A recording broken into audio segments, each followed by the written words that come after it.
हो गया।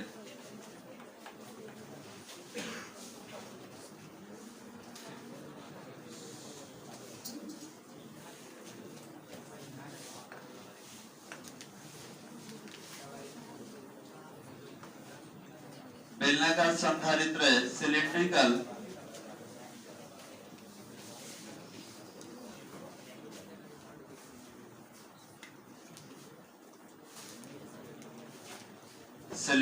कैपेसिटर, बेलनाकार संधारित्र सिलिंड्रिकल कैपेसिटर।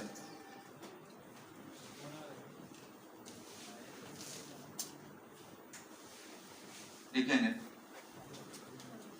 जब दो चालक प्लेट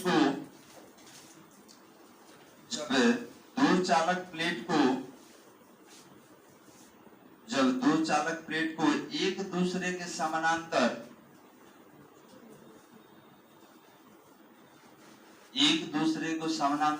सम अक्षीय रूप से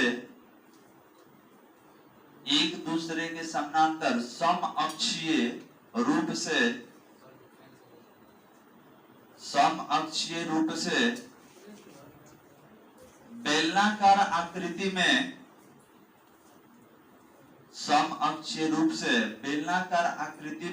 रखा जाता है।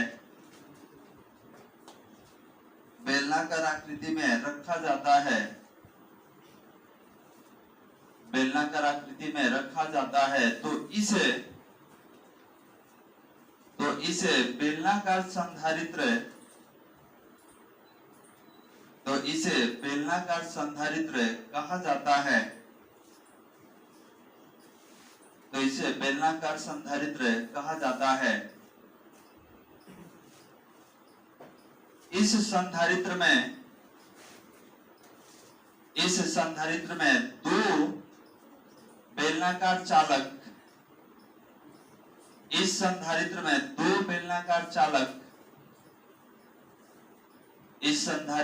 दो बेलनाकार चालक एक दूसरे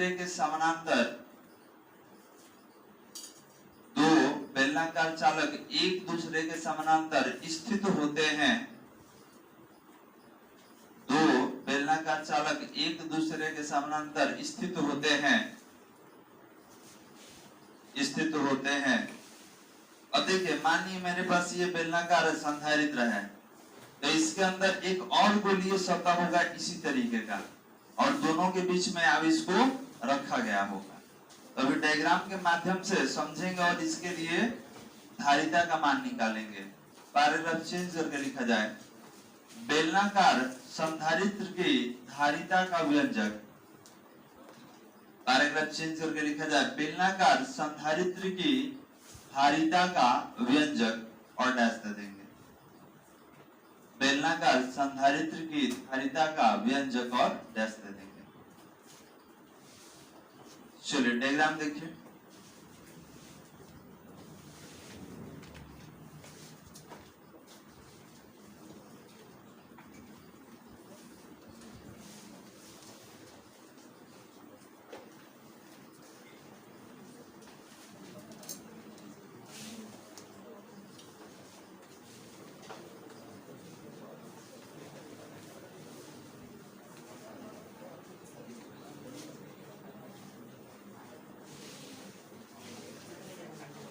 बात नहीं,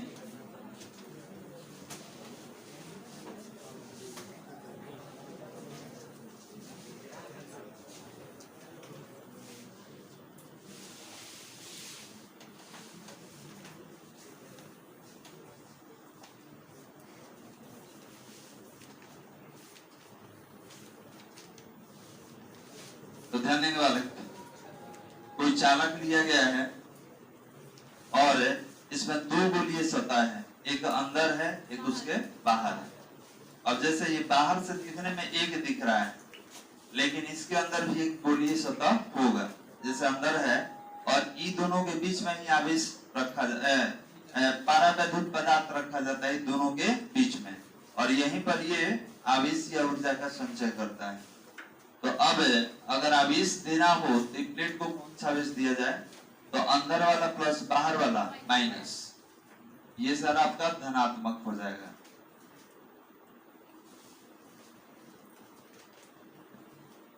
बाहर वाला प्लेट ये ऋणात्मक। अब इसमें दो गोलीय सतह है तो दो त्रिज्या भी होगा, एक छोटा वाला सतह है, एक बड़ा वाला सतह है। तो ध्यान देंगे, अगर आपके पास सतह दो है तो त्रिज्या भी दो होगा। अब यहां से यहां तक का त्रिज्या जो है ए ले लेते हैं, और ये जो त्रिज्या है ये बी हो जाएगा। यहाँ पर चालक जो है इसका कुछ लंबाई ले लेते हैं, इसका लंबाई एल है। अब बताइए कि लंबाई एल है तो आपको आवेश का रैखिक घनत्व तो पढ़ाया गया था, जिसको लेम्डा से लिखा जाता है। अगर ई क्षेत्रफल वाला रहता तो सिग्मा लेते हैं, आयतन वाला रहता तो रो लेते हैं, लेकिन इसमें लंबाई दिख रहा है तो क्या ले लिए, लेम्डा। अब आपसे कहा गया इसके केंद्र से आर दूरी पर, इसके केंद्र से आर दूरी पर एक पी बिंदु दिया गया है। आपको यहीं पे सारा कैलकुलेशन करना है, मतलब यहीं पर तीव्रता आप निकालिएगा। क्लियर है? मतलब इन दोनों के बीच में ही पारावैद्युत पदार्थ को डाला जाता है, और पारावैद्युत पदार्थ क्या करेगा, आवेश या ऊर्जा का संचय करता है। अब इसमें दो त्रिज्या है, एक छोटा सतह के लिए स्मॉल ए है, बड़ा वाला सतह के लिए बी है। अब इसमें बी वाला माइनस में है और ए वाला प्लस में है, तो इसको निम्न विभव, प्लस वाले को उच्च विभव। आपको ये भी बताया गया था, इसको अर्थेड कर देंगे, भूमि के संपर्क में ला देंगे। ठीक है, तो इसको भू संपर्कित कर दिया गया। अब जब भी हम लोग अर्थिंग देते हैं तब माइनस वाले को देते हैं। रीजन क्या है, यही आने जाने के लिए स्वतंत्र होता है, प्लस वाला तो स्थायी होगा, ये कहीं आ जा सकता है। डायग्राम बना लिया।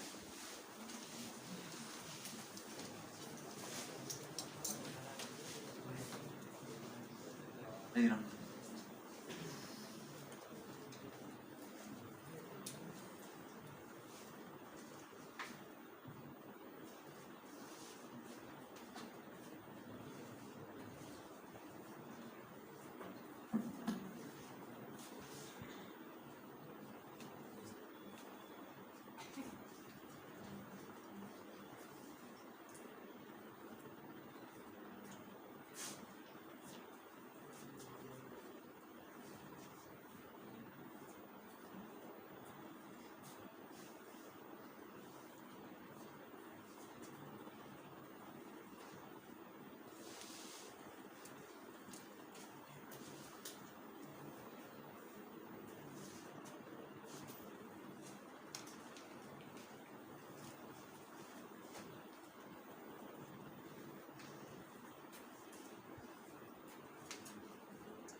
हो गया वाला।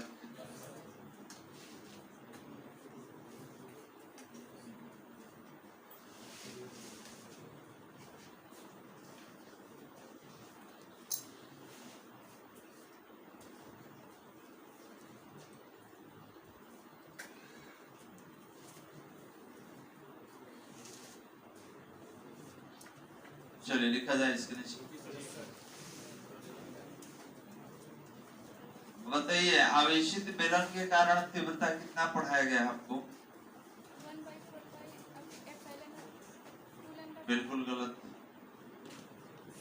ठीक है, कहाँ मिलेगा? तो जो चालक तार था ना, उसी को हम लोग गॉसियन सतह में घेर के बेलन बनाए थे, तो मिला था 1/2 pi epsilon naught into lambda upon R. 1/2 pi epsilon naught into lambda upon R. अच्छा एक और था 2 से मल्टीप्लाई करके 2 से डिवाइड करके, तो उसका जो एक्चुअल है वो था ये वाला, वही यूज करेंगे। वो कब यूज किया जाता है, जब क्वेश्चन बनाना होगा ना तब यूज कीजिएगा। अभी हम लोग कौन सा लेके चलेंगे, 1/2 pi epsilon naught into lambda upon R. चलिए डायग्राम के नीचे लिखा जाए।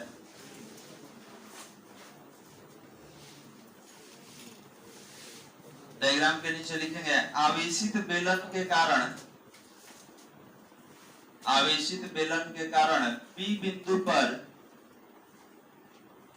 आवेशित बेलन के कारण P बिंदु पर विद्युत क्षेत्र की तीव्रता, P बिंदु पर विद्युत क्षेत्र की तीव्रता, P बिंदु पर विद्युत क्षेत्र की तीव्रता, और ये होगा वाला यहाँ पर तीव्रता जो होता है ये होगा E बराबर 1/2 pi epsilon naught into lambda upon R. Equation number कितना 1 लिख लें। ये तीव्रता में भी एक बार आया था, तीव्रता हम लोग निकाले थे, उसमें चालक तार को गॉसियन सतह में बंद किए थे तो सतह बेलनाकार ही मिला था।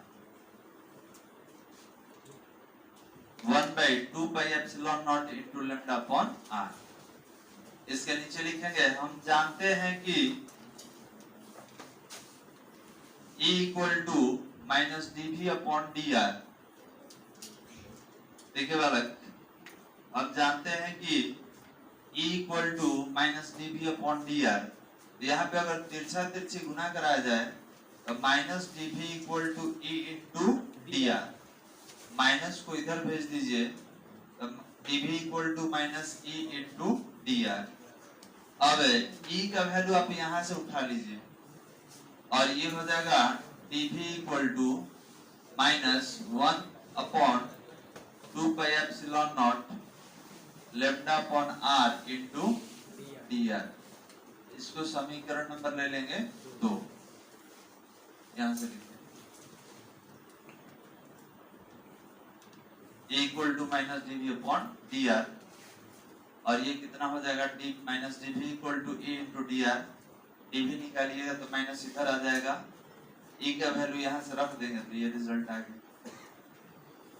अब बताइए आपका आवेश कहां पर संचित किया जाएगा, तो दोनों गोलीय चालक के बीच में, दोनों गोलीय चालक के बीच में। तो इस स्थिति में यहाँ पर हम देखेंगे कि त्रिज्या कितना था, तो बड़ा वाला B था, छोटा वाला A। तो बड़ा वाला जो B था उसका नाम है निम्न विभव, और प्लस वाले का नाम क्या है, उच्च विभव। तो लिखेंगे दोनों तरफ है समीकरण 2 का समाकलन करने पर,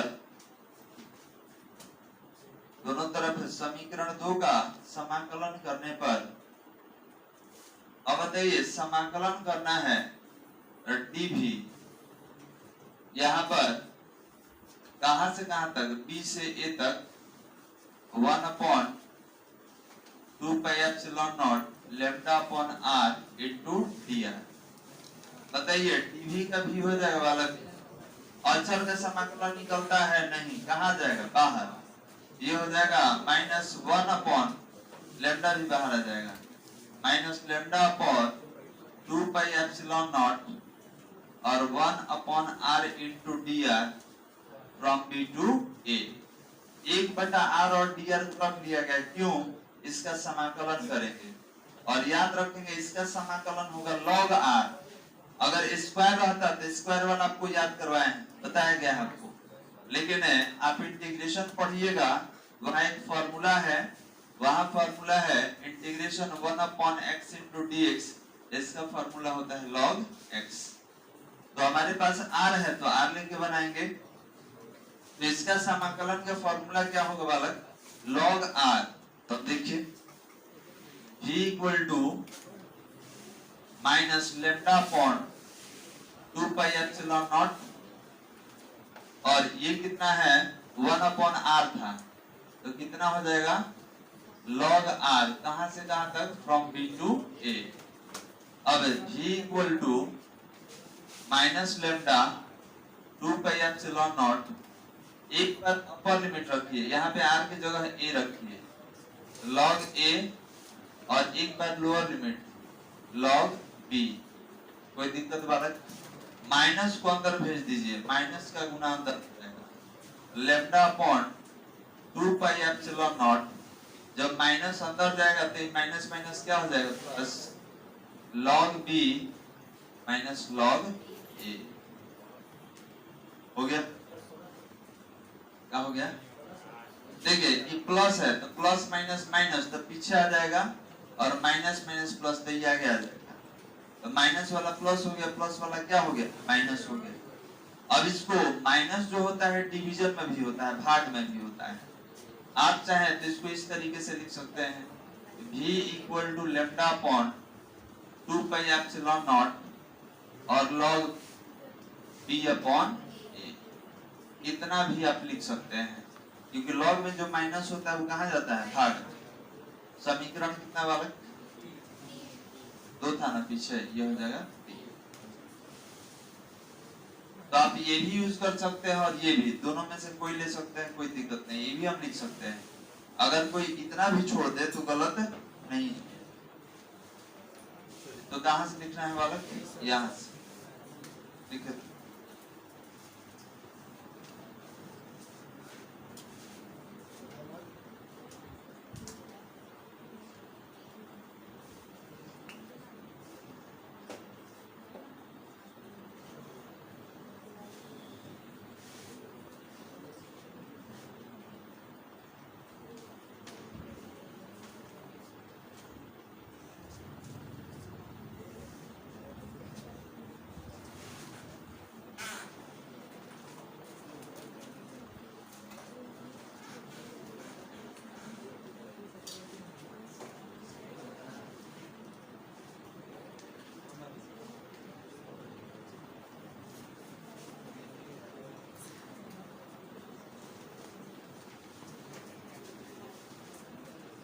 आगे बढ़े जाए।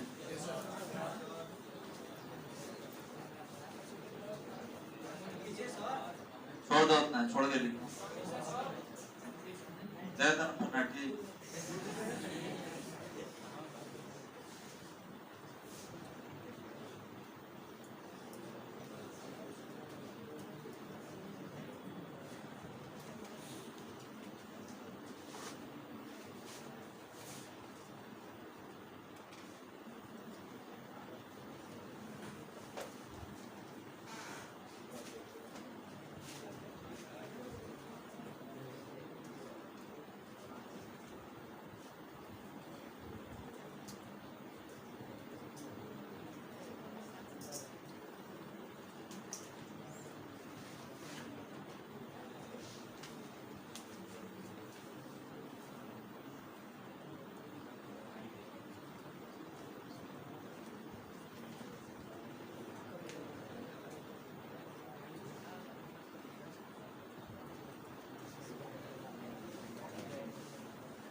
हो गया बालक? अब देखिए ये क्यों निकाले समझ लीजिए।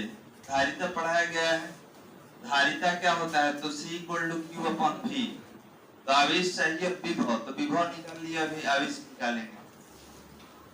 समीकरण 3 के नीचे लिखा जाए, बेलनाकार संधारित्र पर उपस्थित बेलनाकार संधारित्र पर उपस्थित कुल आवेश, बेलनाकार संधारित्र पर उपस्थित कुल आवेश और डैश दे दीजिए। तो यहाँ पर लेमडा इक्वल टू कितना होगा, आवेश बटा लंबाई, तो टोटल आवेश कितना होगा, लेमडा इंटू एल। ये समीकरण हो गया 4, क्योंकि आपका जो चालक है उसका लंबाई एल है, ठीक है। तो आवेश बटा लंबाई, इसको आवेश का रैखिक घनत्व कहा जाता है। तो टोटल आवेश कितना होगा, लेमडा इंटू एल। इसको लिखिए, तो टोटल आवेश आ गया कितना, लेमडा इंटू एल। अब धारिता वाला सूत्र ले लेंगे, C equal to Q upon V।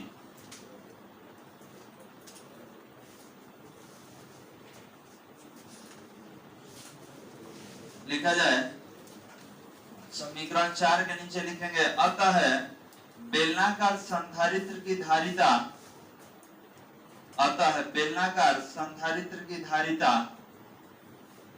अतः बेलनाकार संधारित्र की धारिता और डैश दे दीजिए।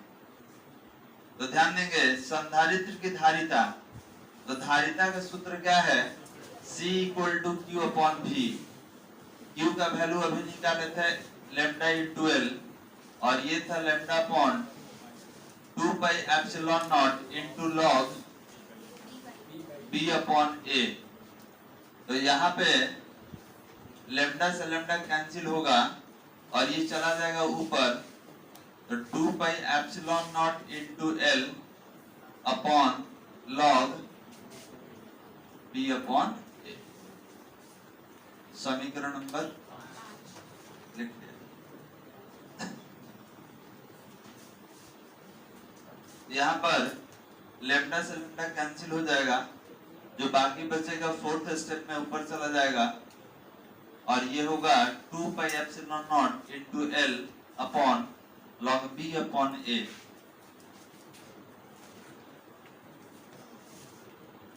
अब कोई चाहे तो इसको log b minus log a भी आप लिख सकते हैं, क्योंकि माइनस वाले को हटा के हम लोग डिवीजन में लाए।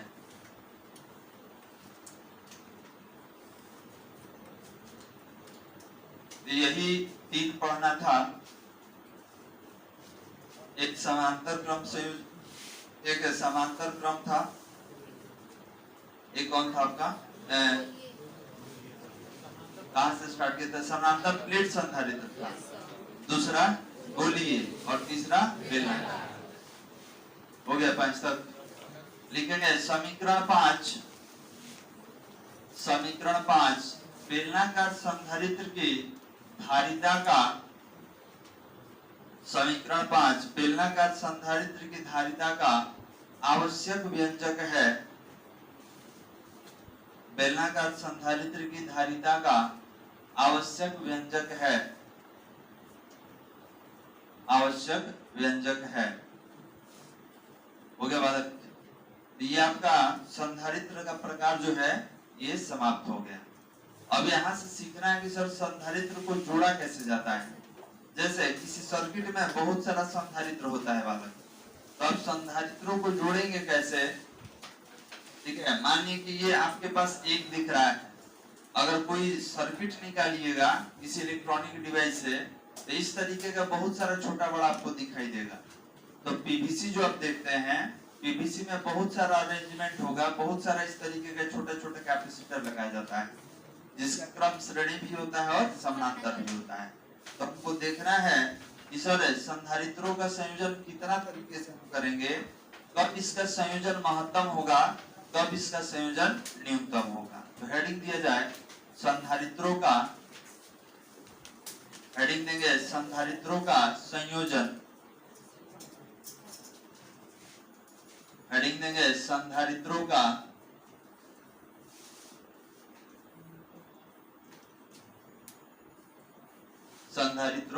संयोजन।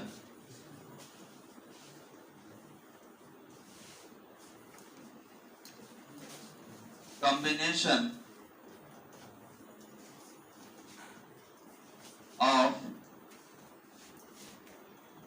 कैपेसिटर्स, कॉम्बिनेशन ऑफ कैपेसिटर्स संधारित्रों का संयोजन। तो ध्यान देंगे संधारित्रों का संयोजन मुख्य रूप से 2 प्रकार का होता है। एक होगा आपका श्रेणी क्रम संयोजन और दूसरा होगा समांतर क्रम संयोजन। श्रेणी और समांतर, जैसे आप प्रतिरोध वाला भी पढ़े होंगे, ठीक है, जिसमें प्रतिरोध करंट वाले में पढ़ेंगे, यहाँ पर संधारित्र को जोड़ना है श्रेणी में और समांतर। हो गया हेडिंग, पैराग्राफ चेंज करके लिखा जाए संधारित्र का संयोजन मुख्यतः 2 प्रकार का होता है। संधारित्र का संयोजन मुख्यतः 2 प्रकार का होता है। संधारित्र का संयोजन मुख्यतः 2 प्रकार का होता है, जो निम्न है, जो निम्न है, जो निम्न है। पहला का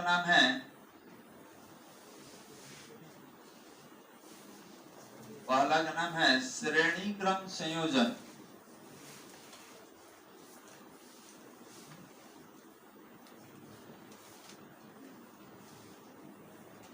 पहला का नाम है श्रेणी क्रम संयोजन, जिसको सीरीज कॉम्बिनेशन कहा जाता है, और दूसरा का नाम है समांतर क्रम संयोजन।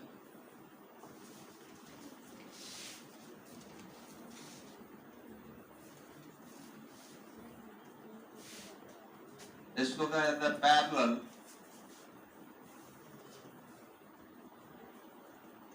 Parallel combination. पहला है श्रेणी क्रम संयोजन, दूसरा है समांतर क्रम संयोजन, सीरीज कॉम्बिनेशन और पैरेलल। अब दोनों में पहले अंतर बता दे रहे हैं और उसके बाद एक एक करके देखा जाए।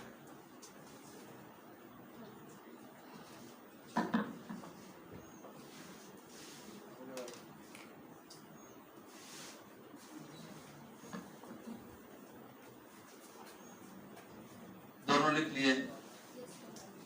चलिए लिख लिए तो देखिए समझते हैं डायग्राम के माध्यम से। अब साथ साथ आप लिखेंगे नहीं, आप केवल समझेंगे, जब लिखवाना होगा तो बताया जाएगा हेडिंग देने के लिए। देखिए श्रेणी क्रम में संयोजन और समानांतर क्रम संयोजन दोनों में अंतर क्या है? तो एक क्रमबद्ध होता है, इसमें लगातार होता है, इसको श्रेणी कहा जाता है।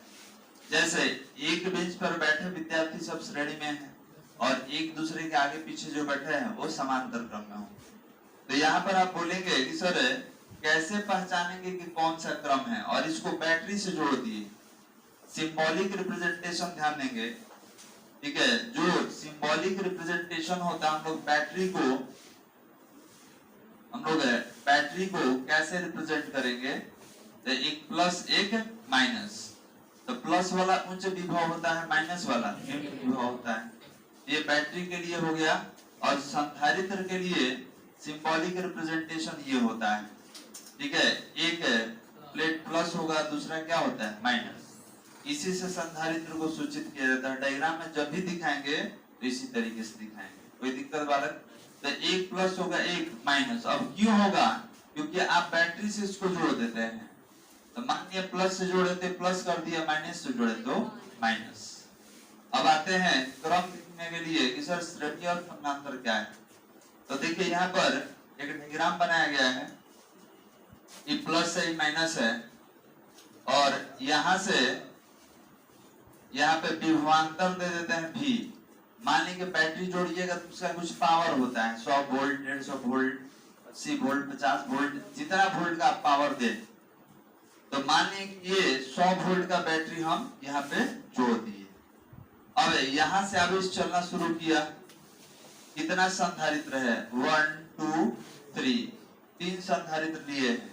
तो बताइए कि जब यहाँ से इलेक्ट्रॉन चलेगा, आवेश चलेगा, तो इसके पास कोई दूसरा रास्ता तो है नहीं जाने का। मानिए कि यहाँ पे 100 इलेक्ट्रॉन यहाँ से चला होगा, तो 100 इलेक्ट्रॉन जब चलेगा तो दूसरा कोई रास्ता है नहीं आने के लिए।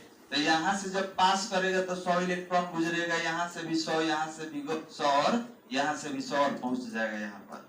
तो देखिए इसका डायग्राम का पर्पस समझिए। मान लें कि बैटरी जो 100 वोल्ट का है, तो 100 वोल्ट का बैटरी है, तो मान लेते हैं कि यहाँ से 100 इलेक्ट्रॉन चला होगा, और सब अपने साथ एक एक वोल्ट का ऊर्जा लेके चला होगा, ठीक है। सब यहाँ से एक एक वोल्ट का ऊर्जा लेके चला होगा। तो जैसे ही पहला संधारित्र के पास आया, तो ये देखेगा कि बहुत ज्यादा वोल्टेज लेके आ रहा है, तो 100 में से 60 वोल्ट यूज कर दिया, ले लिया, और कहा भेज दिया? C2 के पास। ध्यान देंगे ये C1 ऑलरेडी यूज कर लिया, कितना? 60 वोल्ट। अब कहा भेज दिया? C2 के पास। तो बताइए C2 के पास 100 इलेक्ट्रॉन पहुंचेगा, 60 पहुंचेगा कि 40 पहुंचेगा? कितना पहुंचेगा? कितना पहुंचेगा? बिल्कुल गलत, 100 इलेक्ट्रॉन ही पहुंचेगा। आप इलेक्ट्रॉन यूज किए हैं कि इलेक्ट्रॉन का ऊर्जा यूज किए हैं? इलेक्ट्रॉन का ऊर्जा हम यूज किए, इलेक्ट्रॉन को यूज कर लीजिएगा। इलेक्ट्रॉन क्या किया है? अपने पीठ पर एक बैग लिया था, बैग में एक वोल्ट का एनर्जी लेके चला था। आप उसे 1 वोल्ट को उससे छीन लिए और बोले कि जाओ फिर से भर के लाना, तो यहाँ से 100 इलेक्ट्रॉन चला था। एक चीज और ध्यान देंगे, इलेक्ट्रॉन अलग है, ठीक है, विद्युत धारा अलग होता है और विद्युत विभव अलग होता है, वोल्टेज अलग है, करंट अलग है। तो हम लोग इलेक्ट्रॉन का यूज नहीं करते हैं, इलेक्ट्रॉन जो ऊर्जा अपने पास रखा होता है, एनर्जी लेके चलता है, उसका यूज करते हैं। जब इलेक्ट्रॉन यूज कर लीजिए तो फिर घूम के आएगा कौन, है ना जी, क्योंकि सर्किट में कौन इलेक्ट्रॉन चलते हैं, यहाँ से चलेगा यहाँ आएगा, फिर लेगा एनर्जी, फिर आएगा, कब तक, जब तक कि बैटरी पूरा डिस्चार्ज ना हो जाए। तो मान लें कि 100 वोल्ट का बैटरी है, तो 100 वोल्ट का, अच्छा एक चीज और, हम यहाँ पे ये बैटरी हटा दिए, खाली तारे जोड़ के छोड़ दिए। अब बताइए कि आपका ई कैपेसिटर काम करेगा नहीं काम करेगा? रीजन क्या है, तो इस तार में इलेक्ट्रॉन है पहले से, लेकिन चल नहीं रहा है। क्यों नहीं चल रहा है? उसको एनर्जी नहीं मिल रहा है। एनर्जी कौन देगा? बैटरी देगा। तो बैटरी एनर्जी देता है सबको। तो हमने बोला कि मान लेते हैं कि यहाँ से 100 इलेक्ट्रॉन है, 100 इलेक्ट्रॉन एक एक बैग रखा है पीठ पर, जैसे आप लेके आते हैं, सब में एक एक वोल्ट का ऊर्जा डाल दिया गया, सब पहुंचा C1 के पास। C1 बोला कि ये काम करो, कहाँ जाना है? तो बोला कि हमको C2 के पास जाना है। तो बोला कि हम तभी गेट खोलेंगे जब टोटल में से 60 वोल्ट हमको देगा। अभी देख रहा है कि इसको नहीं देंगे तो हम आगे जाएंगे नहीं, तो 60 वोल्ट दे दिया। तो यहाँ कितना इलेक्ट्रॉन पहुंचा? 100 ही पहुंचा, लेकिन एनर्जी कितना के पास है? 40 के पास है। समझ में आ रहा है? पहुंचा है 100, लेकिन एनर्जी कितना के पास है? 40 के पास है, बाकी 60 अपना रिलीज कर दिया, इसको दे दिया। अब इस C2 देखा ये 40 वोल्ट लेके आया है, तो बोला कि ये काम करो 30 वोल्ट हमको दे दो, ठीक है। इस सेकंड वाला 30 वोल्ट ले लिया। क्लियर है बालक? तो अब बताइए C3 के पास 4 गो का है, जिसमें 1 2 3 4, एक हटा देते हैं एक्सेस। चलो, तो ये C3 हो गया। अब यहाँ C3 के पास कितना इलेक्ट्रॉन पहुंचेगा? इलेक्ट्रॉन 100 है, लेकिन ऊर्जा कितना के पास है? 10 ही के पास है। तो यहाँ आप 10 वोल्ट यूज कर लिए। तो अब यहाँ 100 था। एक चीज और ध्यान देंगे, इस जोड़ने पर 100 से ज्यादा नहीं होना चाहिए, ठीक है। अगर आपको नहीं मालूम चले कि सर ये कितना वोल्ट है, तो सबको जोड़ दीजिए, जितना ही टोटल रहेगा उतना ही वोल्ट का आप बैटरी जोड़े, ठीक है। अगर 100 है तो 100 से ज्यादा नहीं होगा, जब होगा तो 100 ही होगा। तो अब कितना हो गया? 60 30 90 10 100 हो गया। क्लियर? अब यहाँ से फिर 100 इलेक्ट्रॉन आएगा और सबका बैग खाली है, फिर यहाँ एनर्जी भरेगा, फिर जाएगा। समझ में आ रहा है? ये कब तक चलते रहता है? जब तक इसका एनर्जी समाप्त ना हो जाए, जब तक बैटरी आपका डिस्चार्ज ना हो जाए। कोई दिक्कत बालक? अब यहाँ पर आप देखेंगे श्रेणी क्रम है बालक। तो अब बताइए सबका वोल्टेज एक जैसा है कि अलग अलग? अलग अलग। तो आप कहेंगे कि सर श्रेणी क्रम संयोजन में वोल्टेज जो होता है ये अलग अलग होता है। एक V1 होगा तो एक V2 होगा तो एक V3, लेकिन तीनों जोड़ने पर कितना आना चाहिए? V1 plus V2 plus V3। V से ज्यादा नहीं आना चाहिए बालक। कोई दिक्कत? अब हमको ये बताइए कि सब जगह से इलेक्ट्रॉन का प्रवाह एक जैसा था कि अलग अलग? एक जैसा था। हर जगह से 100 इलेक्ट्रॉन गुजरा है। तो आप कहिएगा कि श्रेणी क्रम में आवेश जो होता है, श्रेणी क्रम संयोजन में आवेश जो होता है समान होता है। हर जगह आवेश का मान समान होगा, लेकिन विभव का मान, वोल्टेज का मान क्या होता है बालक? असमान होता है। कोई दिक्कत?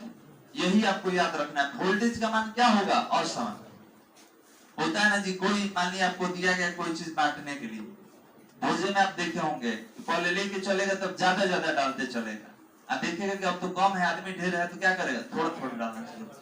तो वही है कि ऊर्जा लेके चला तो देखा कि तो बहुत रखा है, 60 ले लिया, ये देखा कि 40 है, सब हम ही ले लेंगे, तो अभी पीछे बाकी है सब। 30 लिया, बाकी छोड़ दिए किसको? 10। अभी देखता कि ना और ही आ गया तो थोड़ा कम है लेता, लेकिन देखा कि अब तो कोई है नहीं, तो पूरा एनर्जी ये यूज कर लिया। क्लियर है बालक? ये कौन सा क्रम? श्रेणी। अब आते हैं समांतर क्रम के लिए। अब इसमें क्या होता है बालक? इसमें रास्ता एक से अधिक होता है। जैसे कोई हम सर्किट लेते हैं प्लस माइनस, तो यहां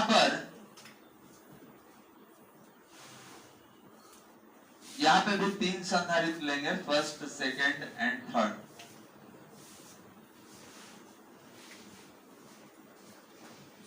चलिए यहाँ पे समझने के लिए बता रहे हैं, C1 है, C2 है और C3। अब यहां से गए, यहाँ भी विभवांतर कितना है? तो ध्यान देंगे, पोटेंशियल डिफरेंस, पोटेंशियल इसको पीडी लिखा जाता है, हम विभवांतर को पीडी लिखेंगे और ये कितना होगा? भी। अब यहां से क्या होगा कि जब आवेश चलेगा तो देखेगा तीन रास्ता, तो अगर कुछ इधर गया होगा तो Q1 का नाम देंगे, इधर गया होगा तो Q2 और इधर Q3, कोई दिक्कत वाला? लेकिन जब सब यहाँ आएगा तो इकट्ठा होके क्या हो जाएगा? Q, क्योंकि सब मिल जाएगा। तो आप इलेक्ट्रॉन यूज कर रहे हैं, आप आवेश यूज कर रहे हैं कि आवेश का ऊर्जा यूज कर रहे हैं? एनर्जी, इलेक्ट्रॉन का एनर्जी हम लोग यूज करते हैं। तो याद रखेंगे कि अगर 100 चलेगा तो यहाँ 100 ही होगा, कम नहीं होगा। आप उसका केवल एनर्जी यूज किए। अब देख इसमें क्या होगा, हो सकता है कि सब ऊपर से ही निकल जाए, हो सकता है कि बीच से ही निकल जाए, और हो सकता है कि नीचे से ही निकल जाए। तो याद रखेंगे कि ई अगर 100 वोल्ट होगा तो ये भी 100 वोल्ट, ये भी 100 वोल्ट, ये भी 100 वोल्ट। क्लियर है बालक? क्योंकि तीनों में से कोई पथ हो सकता है, पहला, दूसरा, तीसरा। तो आप कहेंगे कि सर मान लीजिए कि वोल्टेज भी है, तो यहाँ से तीन भाग में नहीं बटेगा, बराबर बराबर नहीं बालक।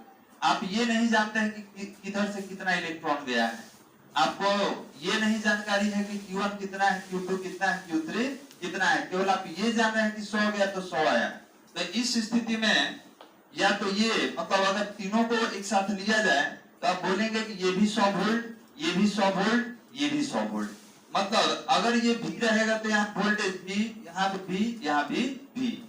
ठीक है, क्योंकि हो सकता है कि तीनों में से कोई एक पथ आपका हो जाए, तो तीनों में से कोई रहेगा तो हम एक कंसीडर कर लेंगे।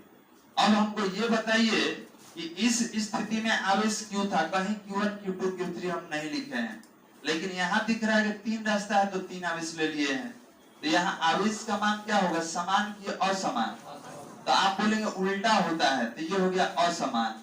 और विभव का मान क्या होगा? विभव का मान समान। मतलब ई अगर भी है तो ये भी, यहाँ भी और यहाँ भी, क्योंकि तीनों में से कोई पथ ले लेंगे। कोई दिक्कत समझने में?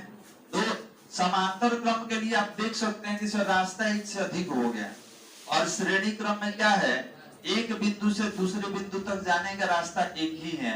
अगर इसको टर्मिनल ए कहा जाए, टर्मिनल बी कहा जाए, तो ए से बी तक जाने का एक ही आपके पास रास्ता है। तो ये कौन सा क्रम?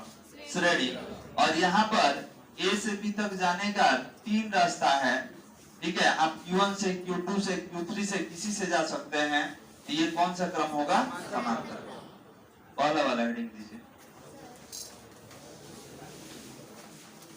लिखेंगे फर्स्ट वाला। विभिन्न संधारित्रों को, पहला वाला परिभाषित करेंगे। विभिन्न संधारित्रों को, विभिन्न संधारित्रों को,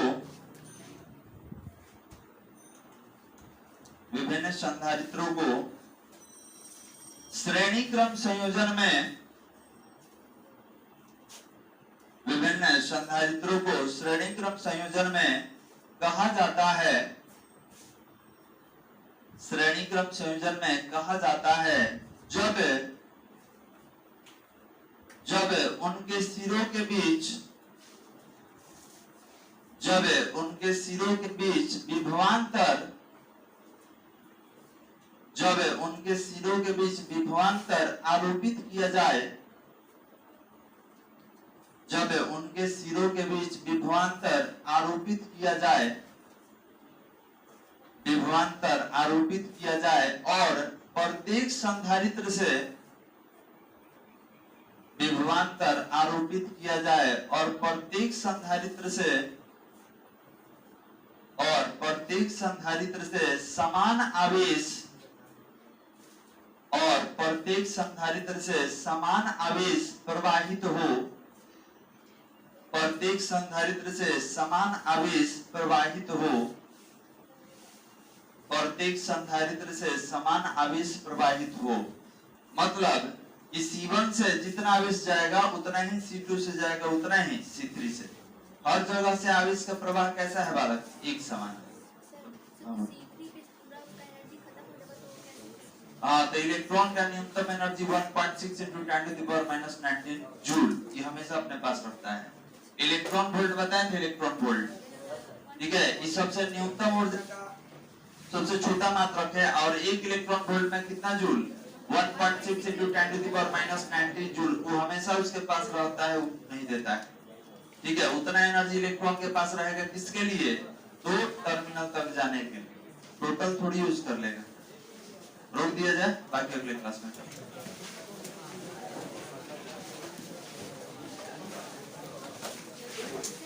हाँ बोल।